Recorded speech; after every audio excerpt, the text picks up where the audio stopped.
Narazer Monopod, Monolog Podcast Season 7 atau Season 7.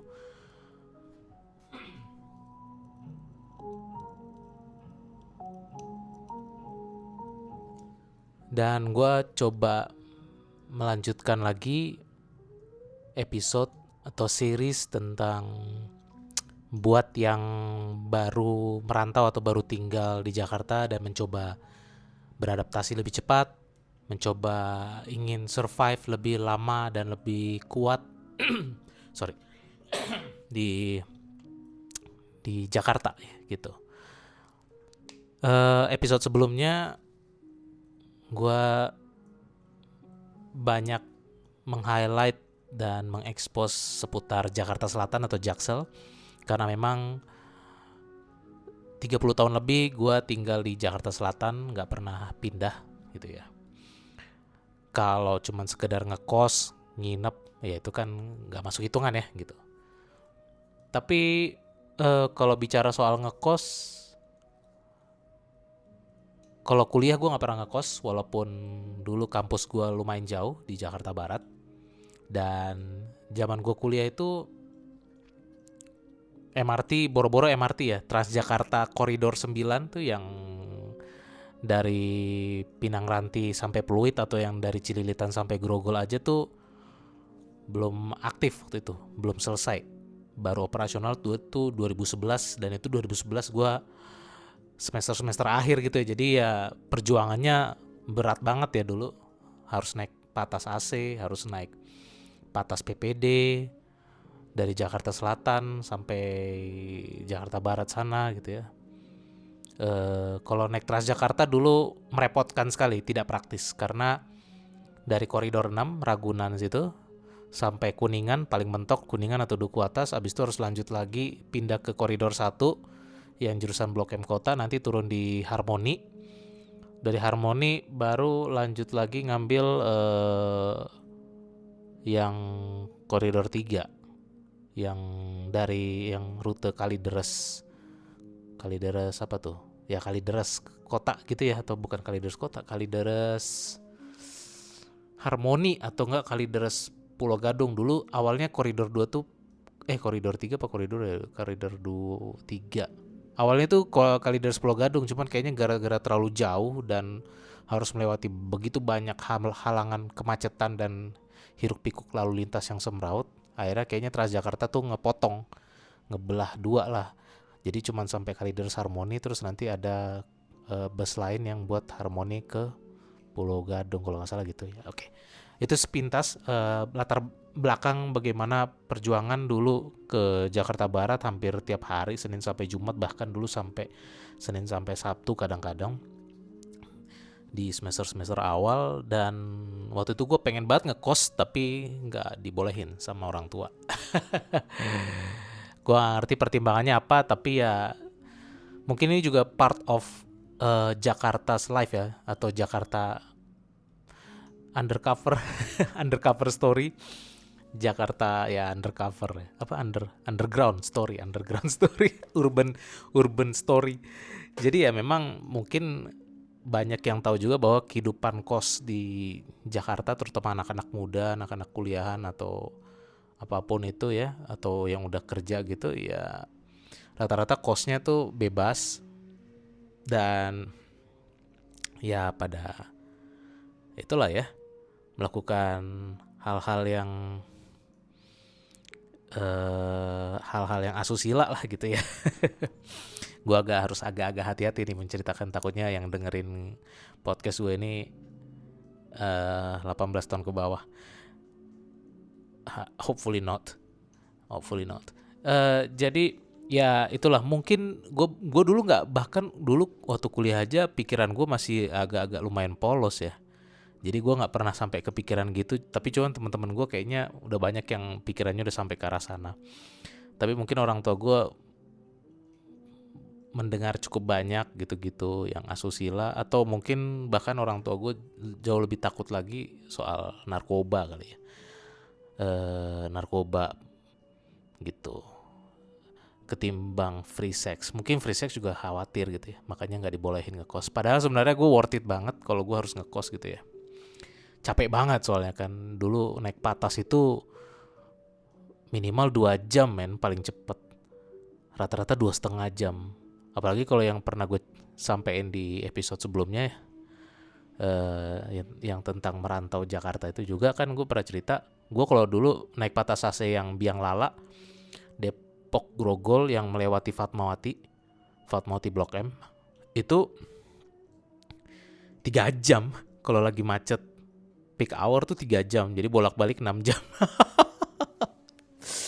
Ya bayangin aja itu, melelahkan sekali gitu kan, karena kan lu once lu udah nyampe rumah kan lu nggak bisa langsung istirahat, lu harus beres-beres, ganti pakaian, mandi, makan, dan kan nggak bisa langsung istirahat begitu aja kan, pasti ada aja yang harus dikerjain, nggak harus kerjaan kuliah gitu. Jadi gue nggak pernah ngekos di Jakarta Barat, tapi waktu gue kerja, terutama berapa tahun terakhir gitu ya, gue kerja, eh, apa namanya, gue ngekos di daerah Jakarta Utara gitu, daerah Jakarta Utara, lebih tepatnya di Sunter Podomoro ya, kecamatan Sunter, kelurahan Sunter Podomoro ya.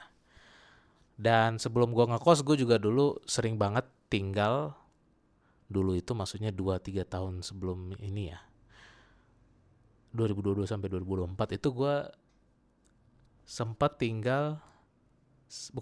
sering nginep di rumah saudara di daerah dekat Kemayoran ya gitu, dekat Kemayoran, dekat antara Kemayoran dan Cempaka Putih gitu ya, antara itulah.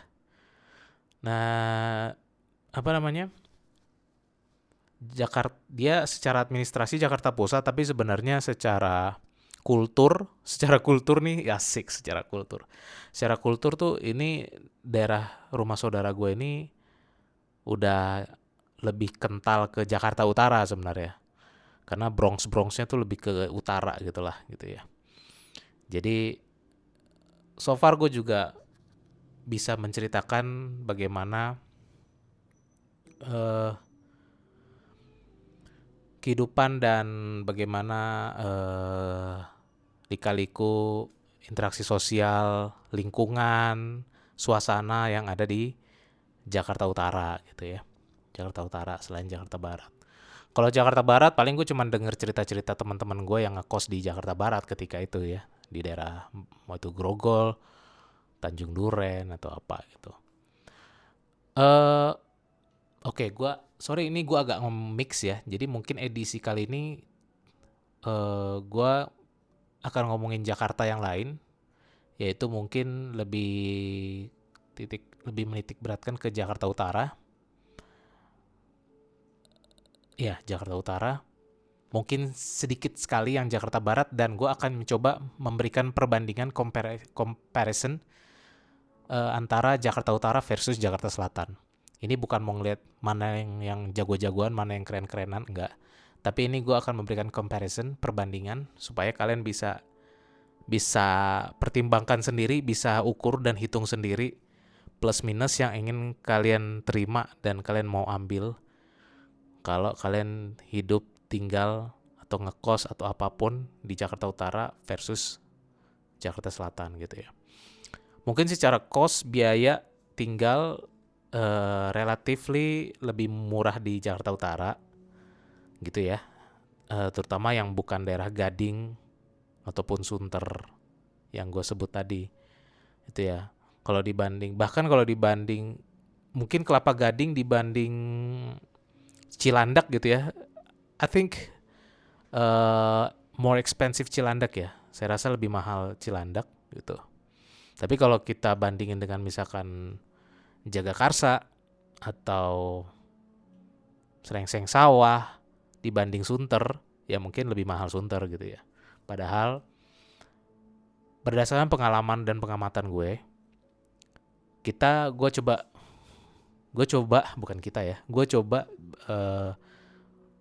bahas soal air dulu deh. Air ya, yang mana air itu pasti menjadi konsumsi kita setiap hari gitu ya.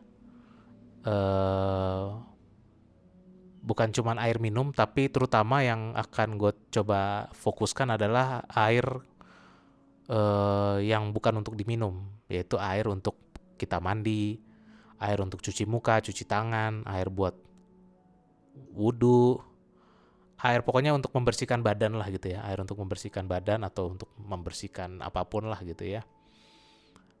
Air yang bukan untuk diminum gitu. Jadi Jakarta Utara itu kan hilir ya, hilir bukan sih?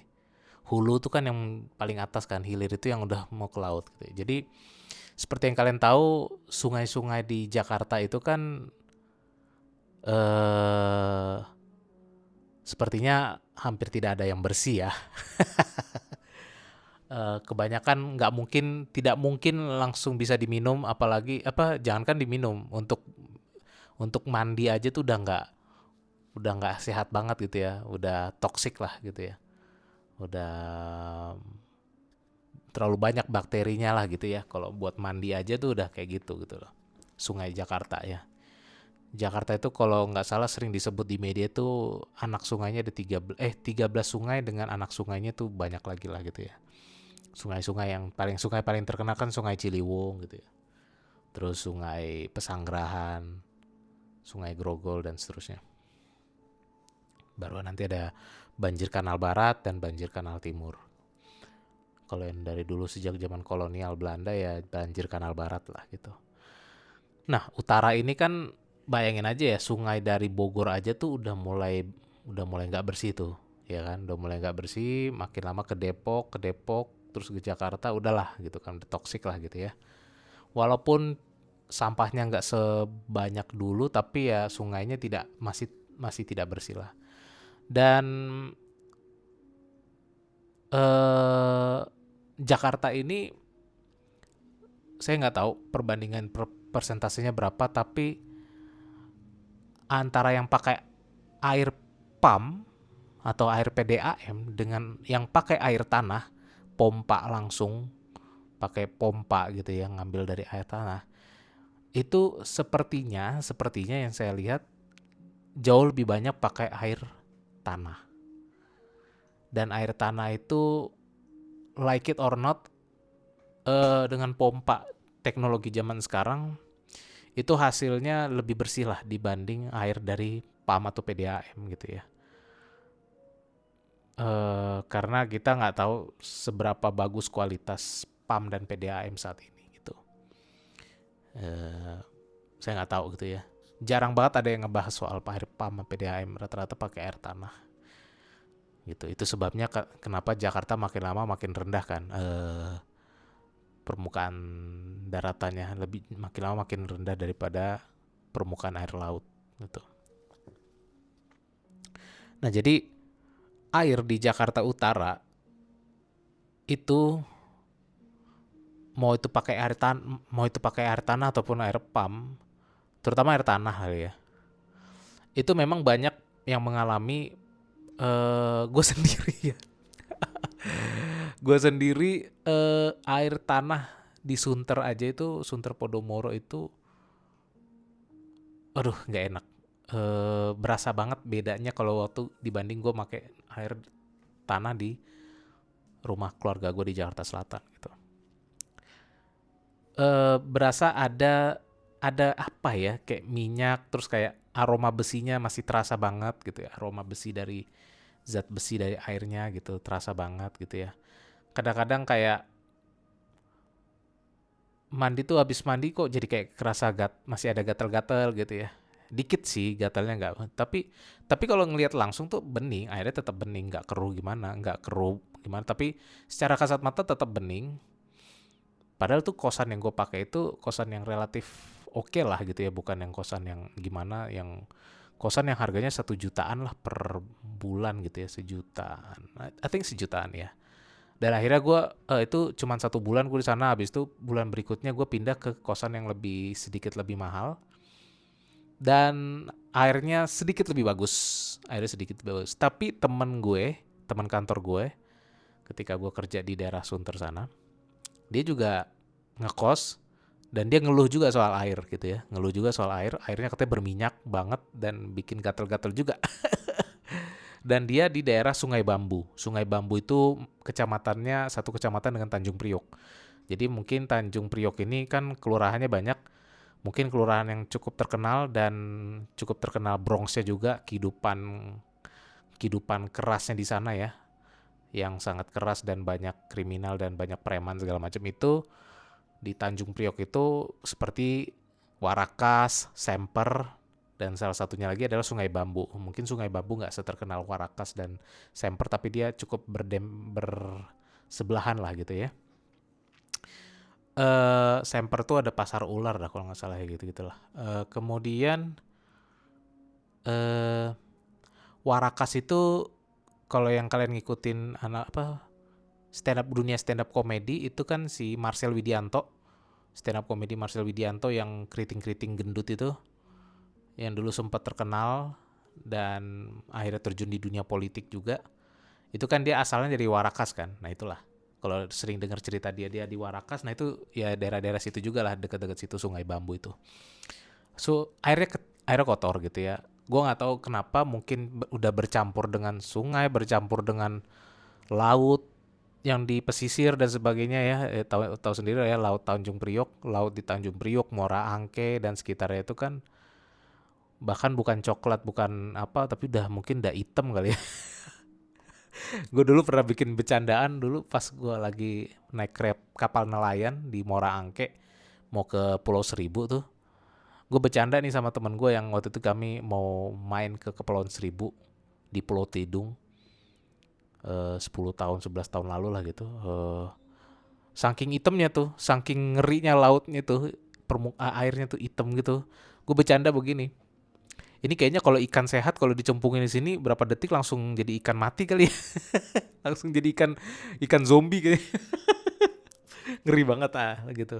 Ngeri banget airnya. Ya nggak tahu sekarang mungkin udah lebih baik ya, tapi tetap aja pasti masih mengandung jutaan miliaran bakteri juga yang bisa bikin kita sakit kalau nyemplung ke sana gitu kan. Anyway, balik lagi ke air untuk konsumsi bersih untuk mandi, cuci muka, cuci tangan, sikat gigi dan sebagainya. Untuk mandi lah gitu ya, atau sekedar untuk nyuci motor, mobil segala macam. Nah, jadi kayaknya kalau lu tinggal di Jakarta Utara, mau itu di Tanjung Priok, Kelapa Gading, Pluit, Penjaringan, Sunter dan sebagainya gitu ya. Jakarta Utara, kayaknya lu harus keluarin modal jauh lebih banyak untuk filtrasi air supaya lebih bersih dibanding kalau lu tinggal di Jakarta Selatan atau di yang lebih bagus lagi kayak di Bogor atau Depok gitu ya. Nah, kira-kira gitulah soal kualitas air ya. Jadi ini menjadi sebuah teori yang gue coba bikin sendiri, asumsi lah teori. Pengamatan gue, teman-teman kantor gue dulu di Sunter, ya, gue sebut aja apa ya kantor gue dulu ya. Ya nanti aja deh. Jadi banyak orang-orang kantor di sana yang sebenarnya dia karyawan tetap. Kalau dulu gue kan outsource di sana. Karyawan tetapnya aja tuh banyak yang sudah jelas mereka pasti akan disunter selamanya gitu ya. Like forever lah di situ sampai dia pensiun itu. Banyak yang punya rumah itu di Bogor. Kalau nggak di Bogor, di Bekasi gitu. Dan Bekasinya itu Bekasi yang jauh gitu, bukan Bekasi Barat atau Bekasi apa, tapi udah Bekasi Timur atau Tambun dan seterusnya gitu. Pokoknya jauh banget lah gitu. Dan mereka ngandelin mobil lah gitu ya. Karena tempat gue kerja dealer otomotif. Nah, kalian udah paham lah ya perusahaan apa itu. Di Sunter yang dealer otomotif yang paling menguasai dominan di sana apa ya, kalian udah tau lah gitu ya. Banyak tuh di Bogor, rumahnya di Bogor atau enggak di Bekasi. Ada yang di Serpong atau di Pamulang gitu-gitu ya. Serpong, Pamulang atau bahkan di BSD atau di Tangerang. Itu lebih make sense. Kenapa? Karena dulu divisi IT-nya itu banyak berkantor, dulu pernah cukup lama berkantor di daerah BSD gitulah, daerah BSD atau daerah-daerah Tangerang sana lah gitu, yang dekat-dekat BSD atau Serpong. Jadi ketika mereka udah terlanjur beli rumah di sana, tiba-tiba mereka disuruh pindah ke Sunter gitu kan.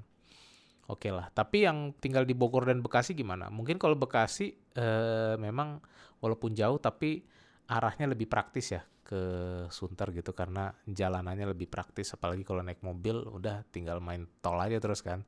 Tol Becakayu, abis itu lanjut tol Wiyoto Wiono apa sih? Sediat. Iya Wiyoto Wiono ya, tol Wiyoto Wiono. Kalau Sediatmo mah itu ya Soekarno Hatta. Jadi apa? Ya itu banyak yang tinggal di Bogor dan asumsi gua, teori gua adalah mungkin karena itu ya mereka tahu bahwa terutama air itu ban air itu nggak bagus di Jakarta Utara. Dan seperti yang gue sampaikan sebelumnya, ya lu butuh filtrasi lebih banyak, lu butuh modal lebih banyak lagi untuk memfilter, menyaring air lu supaya lebih bersih dan lebih lebih sehat gitu ya, lebih bersih, lebih steril gitulah gitu ya.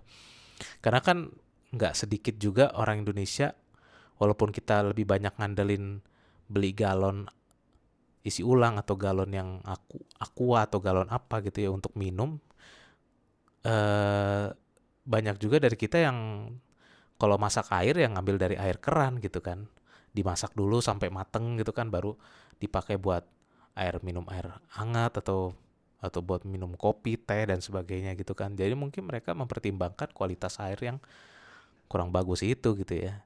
Takutnya lama-lama makin malah jadi bikin mereka gampang sakit perut, gampang diare, pencernaan susah segala macam. Apalagi mereka punya anak segala macam gitu kan, punya istri, punya suami dan sebagainya gitu. Dan mungkin Bekasi dan Bogor, terutama Bekasi-Bekasi yang agak jauh dan Bogor, terutama Bogor mungkin Bogor Kabupaten atau Bogor Kota, itu kan kualitas airnya masih lebih bagus lah, air tanahnya masih jauh lebih baik dibanding di Jakarta Utara gitu. Bahkan mungkin yang di Depok juga lebih baik lah gitu. Sama sama baiknya gitu. Jadi kurang lebih itu ya. Saya bukan ahli air dan pertanahan, air tanah atau air apa, tapi ya itu kayaknya menarik juga sih someday ngomong nyari PAM, pakar PAM dan pakar air tanah gimana sih kualitasnya. Karena kalau misalkan kita bandingin dengan negara-negara maju gitu ya, eh, katakanlah negara apa ya Jepang, terus Singapura nggak tahu deh kalau Singapura ya.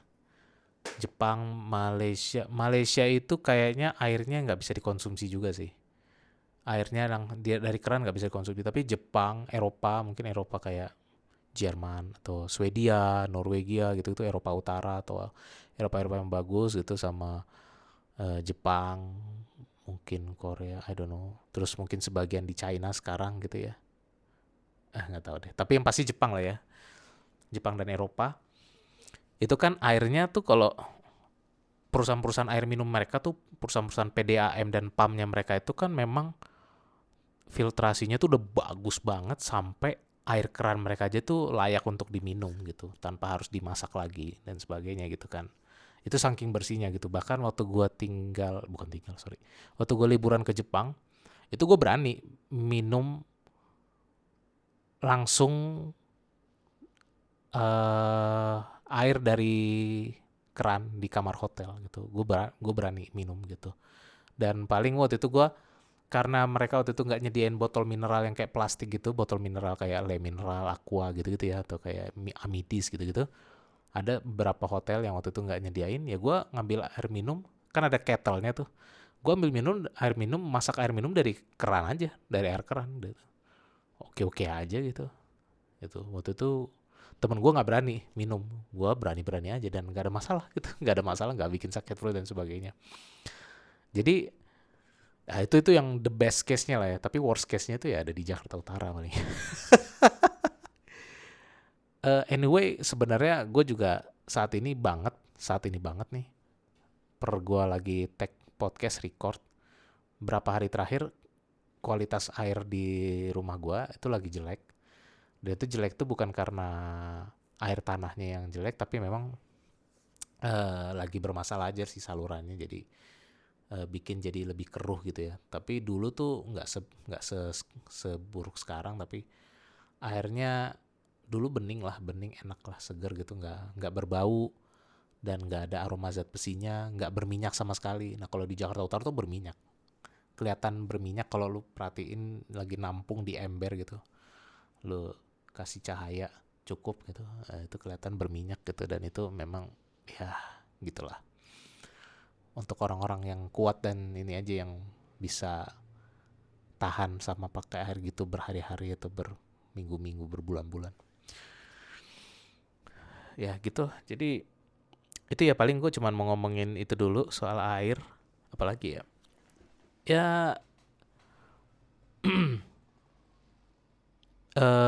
ya paling ngomongin air dulu sih. eh Kalau soal udara, ya kalau kualitas udara sama lah ya, cuman kan memang kalau Bogor, Depok lebih adem lah gitu ya. Jakarta Selatan lebih adem daripada Jakarta Selatan. Daripada Jakarta Selatan, Depok, Bogor ya lebih adem daripada Jakarta Utara gitu. Terus Bekasi memang terkenal panas, tapi mungkin kalau Bekasi yang dekat-dekat Karawang, yang Bekasi jauh banget sana, yang mungkin masih banyak sawahnya, mungkin masih ada adem-ademnya dikit lah gitu. Oke, terus soal lalu lintas. Ngomongin lalu lintas ya, hampir semua Jakarta sih yang menjadi budaya sekarang, yang budaya yang negatif ya. Budaya negatif itu adalah motor. Sekarang tuh kayak udah nggak punya dosa ya untuk melawan arus. Di mana-mana tuh sepeda motor tuh ngelawan arus tuh kayak udah nggak punya dosa gitu. Kadang-kadang kalau kita marahin mereka, mereka malah ngotot balik gitu ya. Dan itu yang mungkin kalian sering temui juga di medsos-medsos, orang-orang berantem karena banyak yang lawan arah atau make trotoar, make pedestrian. Mereka pakai motor-motornya, pakai pedestrian untuk untuk melaju, melintas gitu. Dan sering kali membuat tidak nyaman atau membuat panik dan khawatir pejalan kaki gitu kan, dan sebagainya. Dan itu ya, jadi mungkin kalian supaya nggak culture shock banget, nah itu adalah sebuah kebiasaan lah di Jakarta atau Jabodetabek, sepeda motor lawan arus gitu ya. Apakah ada penanganan dari aparat terkait? Ada, tapi sangat sedikit dan udah hampir nggak ada lagi. Dulu di Cilandak KKO, Cilandak Marinir, zaman Ahok, itu zaman Ahok gubernur dan sampai zamannya Jarot jadi PLT gubernur, itu tuh marinir, tentara marinir itu diberdayakan sekali di sana untuk mengamankan motor-motor yang mencoba melawan arus. Untuk coba lawan arus, karena di situ udah terkenal tuh di daerah Kampung Kandang situ, Cilandak KKO Kampung Kandang. Itu banyak sekali motor-motor yang coba lawan arus yang satu arah, itu mencoba motong untuk nggak muter jauh supaya bisa langsung ke Jalan Marga Satwa yang ke arah Bango, Pondok Labu sana gitu. Itu banyak marinir dan banyak yang takut dan gak ada yang berani. Dan itu biasanya marinir itu standby di sana di titik-titik mereka lawan arah, itu titik awal mereka mau lawan arah. Itu standby di sana peak hour lah, jam-jam rush hour, jam-jam rush hour, jam-jam orang pulang kerja gitu, jam-jam 5 sampai jam 7 malam gitu. Dan efektif. Memang kalau solusi jangka pendeknya seperti itu, tapi sekarang nggak ada sama sekali kayak gitu-gitu ya. Dulu sih ada ya. Gitu, bayangin, nggak perlu, jangankan polisi, dia pun bisa pakai jasanya tentara untuk mengamankan lalu lintas, menertibkan lalu lintas gitu. Jadi ya kembali lagi ya, itu adalah budaya yang sudah mengakar di kita, melanggar lalu lintas dengan cara lawan arah yang bisa membahayakan banyak orang, dan itu adalah menjadi culture di Jakarta dan Jabodetabek. Jadi ya buat kalian yang masih kaget mengalami itu, mungkin di daerah kalian ada juga yang lawan arah, tapi mungkin tidak separah di Jakarta gitu ya. Ya, semoga bisa bertahan. Semoga kalian tidak terlalu apa namanya, bisa beradaptasi dengan keadaan itu, tapi jangan sampai kalian jadi ikut-ikutan lawan arus juga ya gitu. Janganlah gitu ya. Oke, paling itu dulu untuk edisi episode kedua untuk buat yang baru merantau atau baru tinggal di Jakarta. Edisi tentang kualitas air Jakarta Utara versus Jakarta Selatan dan sekitarnya gitu. Dan tentang Jakarta Utara baru ngomongin tentang air ya. Dan soal tempat, bagaimana karyawan-karyawan pekerja-pekerja yang sudah menjadi kartap aja tuh enggan untuk tinggal di Jakarta Utara, enggan untuk punya rumah di Jakarta Utara gitu. Selain mahal, ya kualitas hidup kebersihannya mungkin kurang bagus gitu ya, dibanding kalau keluarganya tinggal di Bogor, Bekasi, Depok gitu ya. Oke, sampai ketemu di series berikutnya dan sampai jumpa di episode-episode monopod ataupun dengan teman podcast di Narazir Podcast. Thank you for listening.